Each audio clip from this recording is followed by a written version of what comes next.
آپ individual party, personal party, بہت اعلیٰ کردار، بہت اعلیٰ تقوی، بہت زاہد، بہت عابد، سب کچھ ہے، لیکن اس نظام کا حصہ ہے جو نظام باطل ہے۔ آپ کس کی گواہی دے رہے ہیں؟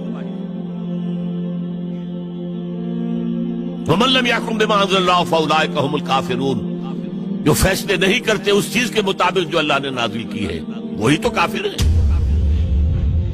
تم نے کافر کس سے سمجھا ہے؟ وَمَن لَّمْ يَحْكُم بِمَا أَنزَلَ اللَّهُ فَأُولَٰئِكَ هُمُ الظَّالِمُونَ، جو اللہ کی اتاری ہوئی شریعت کے مطابق فیصلے نہیں کرتے وہی تو مشرک ہے۔ وَمَن لَّمْ يَحْكُم بِمَا أَنزَلَ اللَّهُ فَأُولَٰئِكَ هُمُ الْفَاسِقُونَ، جو اللہ کی اتاری ہوئی شریعت کے مطابق فیصلے نہیں کرتے وہی تو ناہنجار ہیں، فاسق ہیں، غدار ہیں، باغی ہیں، سرکش۔ یہ تین فتوے ہیں مفتی اعظم کے۔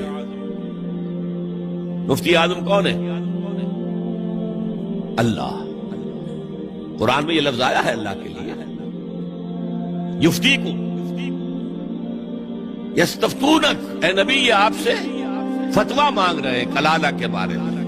قل اللہ یفتیکم، کہہ دیجیے اللہ فتویٰ دیتا ہے۔ لو، تو مفتی اعظم کون ہے؟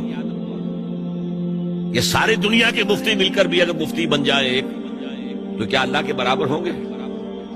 اور اللہ کا فتویٰ یہ ہے جو اللہ کی اتاری ہوئی شریعت کے مطابق فیصلے نہیں کرتے وہی تو کافر ہے، وہی تو ظالم ہے، وہی تو مشرک ہے، وہی تو فاسق ہے، وہی تو سرکش ہے۔ اور یہ تین فتوے ایک رکوع میں آئے ہیں، سورہ مائدہ کا رکوع نمبر 7۔ تو یہ شہادت جو ہے، یہ شہادت گہے الفت میں قدم رکھنا ہے۔ لوگ آسان سمجھتے ہیں مسلمان ہونا۔ ٹھیک ہے، کہہ دیا اشہد ان لا الہ الا اللہ واشہد ان محمد رسول اللہ، اب تمہیں معلوم نہیں ہے شہادت گاہ میں آ گئے، اور شہادت سے مراد تمہارے قول سے اللہ اور اس کے دین کی گواہی ملنی چاہیے، تمہارے عمل سے اللہ کی اور اس کے دین کی گواہی ملنی چاہیے، اور انفرادی ہی نہیں اجتماعی سطح پر اللہ کے دین کو قائم کر کے گواہی دو دنیا کے سامنے کہ دیکھو یہ ہے اللہ کا دین، آؤ، come and see with your own eyes, this is Islam۔